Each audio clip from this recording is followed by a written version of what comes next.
اور ہم جنس پرستی میں لطف تو ہو سکتا ہے مگر محبت نہیں ہو سکتی، جو کہ اللہ تعالیٰ نے خالصتاً میاں بیوی میں ایک دوسرے کے لیے رکھتی ہے۔ اور سائنس بھی یہ کہتی ہے کہ انسان حقیقت میں ہم جنس پرستی کو ناپسند کرتے ہیں۔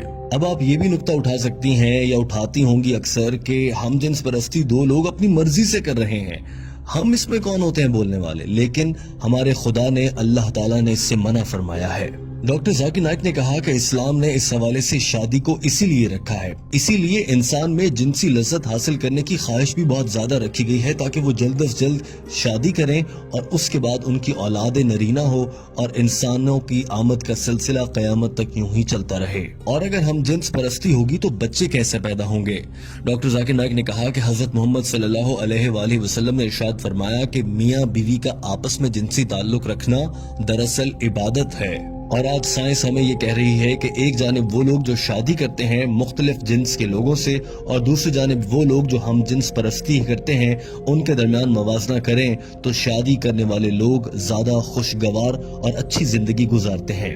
ڈاکٹر ذاکر نائک نے یہ بھی کہا کہ اسلام، یہودیت، عیسائیت اور تمام مذاہب ہی ہم جنس پرستی سے روکتے ہیں اور یہ انسان کی صحت اور اس کی نفسیات کے خلاف ہے۔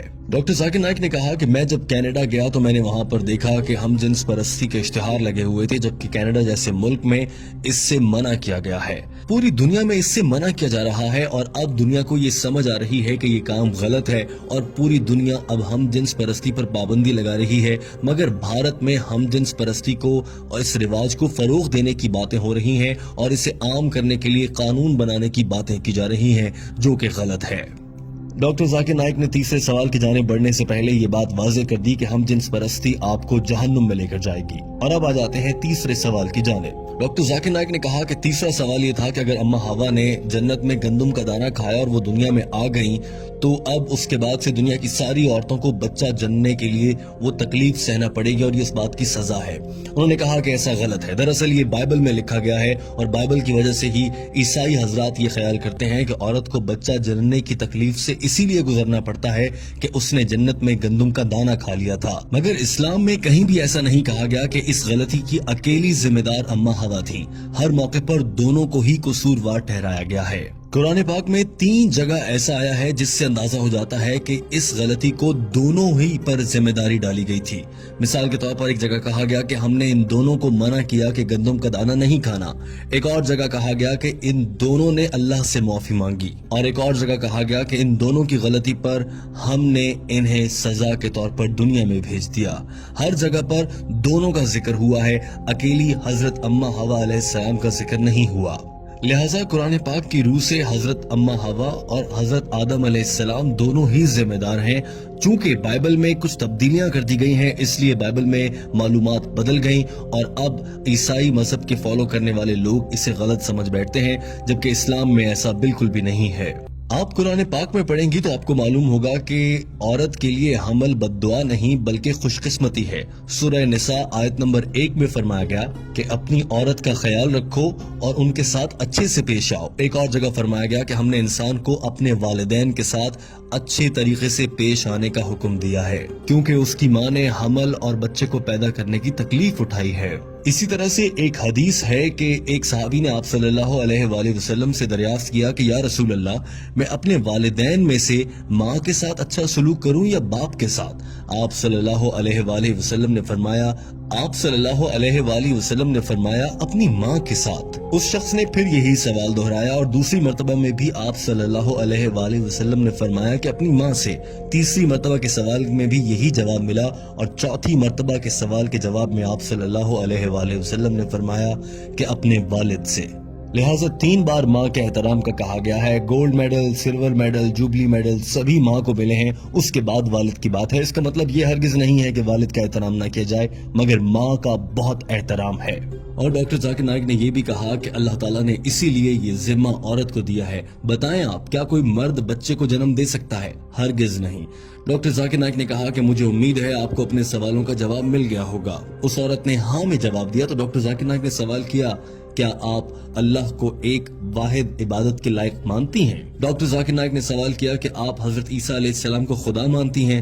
اس عورت نے جواب میں کہا نہیں۔ ڈاکٹر ذاکر نائک نے سوال کیا کہ پھر آپ انہیں کیا مانتی ہیں؟ جواب دیا کہ میں انہیں پیغمبر مانتی ہوں۔ سوال ہوا کہ کیا آپ حضرت محمد صلی اللہ علیہ وآلہ وسلم پر ایمان رکھتی ہیں اور انہیں اللہ کا آخری نبی مانتی ہیں؟ عورت نے جواب دیا جی ہاں، میں ان پر یقین رکھتی ہوں اور وہ اللہ کے آخری نبی ہیں۔ ڈاکٹر ذاکر نائک نے آخری سوال کیا، آپ پر اسلام قبول کرنے کے لیے کہیں سے کوئی دباؤ تو نہیں، کسی نے کوئی رشوت تو نہیں دی؟ اس عورت نے جواب میں کہا ہرگز ایسا نہیں ہے۔ تو ڈاکٹر ذاکر نائک نے کہا مبارک ہو، آپ اسلام قبول کر سکتی ہیں۔ ڈاکٹر ذاکر نائک نے کلمہ پڑھایا، اس عورت نے اسلام قبول کر لیا۔ أن محمدا عبده ورسوله I bear witness. دوستوں امید ہے کہ آپ کو یہ ویڈیو پسند آئی ہوگی۔ اس ویڈیو کو پسند کرنے کے ساتھ اپنے دوستوں تک پہنچائیے تاکہ وہ بھی ڈاکٹر ذاکر نائک کی انگریزی زبان میں کی گئی گفتگو کا اردو ترجمہ سن کر سمجھ سکیں اور دین اسلام پر عمل کر سکیں۔